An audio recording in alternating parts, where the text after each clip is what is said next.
back. Today we're going to talk about the law of sines. The law of sines is pretty straightforward. When we talk about the law of cosines, there's a couple of little elements, but the law of sines is fairly straightforward. When we use the law of sines, we're using proportions and ratios to solve for angles and sides and triangles that are not right. So this is the way that it works. The sine of angle A over side length A is equal to the sine of angle B over side length B is equal to the sine of angle C over side length C.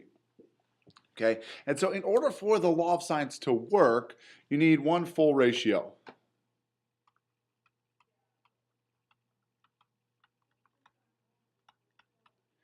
And it works, so if you're a person that sees it visually, like for me, I think, okay, if I've got an angle on the opposite side, it'll work. If you're a person that needs kind of like the rules per se, which is fine, it'll work in angle, angle, side. It'll work in angle, side, angle, and it'll work maybe in side, side, angle. Okay, so this is called the ambiguous case. In an ambiguous case, you can have one triangle or two, maybe zero, and we'll look at that in just a minute. So let's do an example, and then we'll see how this works. So here we go. ABC, solve ABC given that angle A is 36, B is 48, and A is 8. So we need to draw a reasonable sketch. So I'm going to kind of go like this, and I'm going to go A, B, C. Angle A is 36 degrees. Important to note that A is always opposite of angle A. So B is 48 degrees, and so I need to find B, and I need to find little c. Do I have a full ratio? Well, this is angle A, and I have 8, so I'm going to go the sine of 36 over 8 is equal to the sine of 48 over B is equal to the sine of C over C. This looks problematic, but remember when we're dealing with our law of sines, law of cosines, the rules for triangles still apply. And so the measure of angle C is equal to 180 minus 48 minus 36, which is equal to 96 degrees. And so I can automatically fill this in. And what I'm trying to find is I'm trying to find all 6 parts. So measure of angle A, measure of angle B, measure of angle C, and then A, B, and C. Those are the side lengths. So I really have a lot of information in this problem. 36, this is 48, and this is 96. And A is 8, and I'm trying to find B and C. So I'm going to solve these ratios up. So I'm going to use sine of 36 over 8 is equal to the sine of 48 over B. And so B sine 36 is equal to 8 sine 48. Divide by the sine of 36. Important to note, you need to have your calculator in degree mode because we're dealing with degrees here. So B, when I plug that into my calculator and I use degree mode, I'm going to get that B is 10.11. Now I want to avoid using this value to solve because obviously it's rounded. And so when I go to solve this ratio here, I'm going to go back to my original sine of 36 over 8 is equal to the sine of 96 over C. And so C sine 36 is equal to 8 sine 96. Divide by sine 36. Divide by sine 36.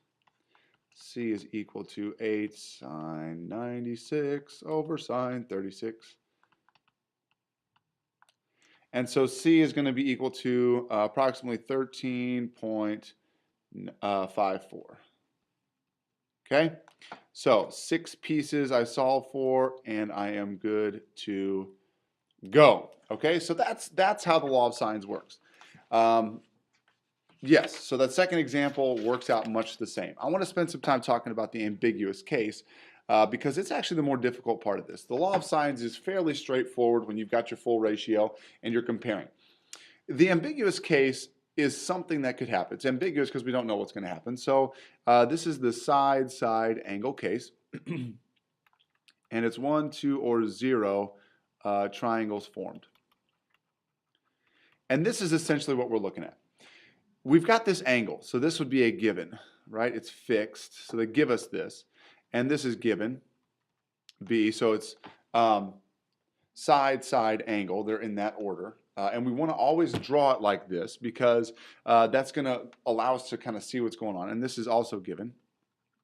And the case exists that there's a fixed length A with a fixed length B with an angle A, where this is going to come down and it's got two possibilities. Either A intersects here or it intersects here. It doesn't intersect at all, or it only intersects at one. So what could possibly happen? We could have this triangle here. So this is going to be 1 and 2. So we could have this triangle where A intersects there. Or if it intersected over here, we'd have one that looks like this. Okay? And A is here. A is here. This is a fixed length B. This is length A, and length B. Okay? So this is triangle 1, and this is triangle 2. We have to solve for the possibility that both of those exist. The key is drawing this properly. I want you to think about this for a second, okay? I've got this case, and if I put it all together on one diagram, it would potentially look like this. Here's A, this is length A, and this is length B. The other one that could exist is this, where this is length A also, okay? And so just kind of look at what's going on here. So in order to solve both of these triangles, what we can do is this. This is essentially an isosceles triangle. It really is. It doesn't necessarily exist, though. That's kind of the existential part, like this is a triangle, but it doesn't exist. It does in theory, and we're going to use that to solve. And so let's look at this ambiguous case. So I'm given A is 6, B is 7, and A is 30. I actually want to draw the two cases out. So here we go. Let's sketch a triangle here, and kind of like I just showed you up top, we're going to have one where we've got a big angle up here, and we're going to have one where we've got a small angle up here. And this is the way that I want to arrange them. I want to put A in the left-hand side, so A is 30. And it stays 30, even though this triangle has a different little configuration. And actually, let me draw this a little bit bigger. Hold on a second here. I want to give myself a little bit of space because it's kind of tight. Okay, and so then what I'm going to do is I need angle side side, and so obviously, A is over here, and this is that swinging arm that I kind of told you about, and so we're going to put B down here, and B is going to be up this way. So this is what it's going to look like. So obviously, I mean, look at angle B in this left-hand triangle here, right? It's an acute angle, and over here it's obviously an obtuse angle. So we need to solve for both cases. That's the ambiguous part, okay? Is it 1, 2, or 0? So this is triangle 1, this is triangle 2. Let's solve this one. Sine of 30 over 6 is equal to the sine of B over 7. So I can cross multiply and divide, so I've got 7 sine 30 over 6 is equal to the sine of B. And so this is obviously going to be an inverse sine situation, so sine inverse of 7 sine 30 over 6 is going to give me, let's see, 35.7 degrees. Okay, so this is 35.7 degrees. Obviously, this is obtuse, so that doesn't work there. But let's just consider this for a second. If this is 35.7 over here, how am I going to find the rest of these? Well, if this is 35.7, then up here, it's going to be 180. So this is the measure of angle C. Is 180 minus 30 minus 35.7 is equal to 114.3 degrees. Okay? And so now this is 114.3. How do I find the length of side C? Well, then I would do a sine of 30 over 6 is equal to the sine of 114.3 over C. And so C is equal to sine 6 sine 114.3 over sine of 30.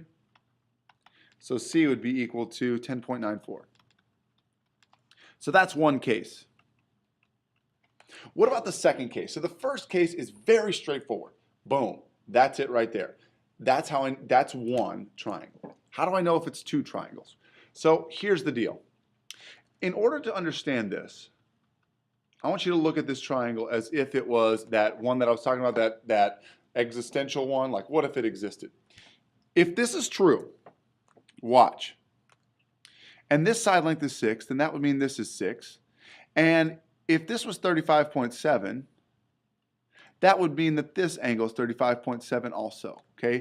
So if that first one exists, which in this case it does, the ambiguous part is, does this other one over here exist? Does this triangle exist? And so if this is 6 and this is 6, which it would have to be because of the way that the triangle is arranged, then this would be 35.7 because the base angles are the same. And so what would angle B now be? Angle B would be 180 minus 35.7. So 180 minus 35.7 is going to give us, let me get my calculator out here because I got to have my sine and cosine. Let's see here. 180 minus 35.7. 144.3. Okay? If that angle, possibility, 144.3 plus 30, meaning the measure of angle A, if it's less than 180, the triangle exists. Well, why? Think about this for a second. This is 174.3. There's still left over degrees for this angle. And so the measure of angle C is now equal to 180 minus 174.3. 180 minus 174.3. 5.7 degrees. Now, the measure of angle C is 5.7 degrees. Okay? So it's possible. So that, in this case, that is definitely possible. So it has to be a second triangle case. What did I just do there? The key is, does the first triangle leave enough degrees when I subtract it from 180? So now so this is my first set of measurements right here. My second set of measurements is based on this triangle.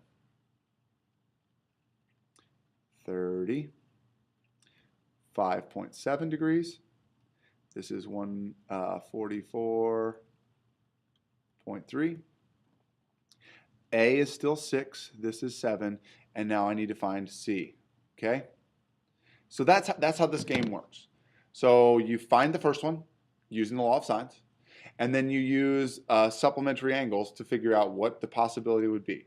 And so now I can say the sine of 30 over 6 is equal to the sine of 5.7 over C. And so the length of side C would be equal to 1.19. Okay? So this is 1.19.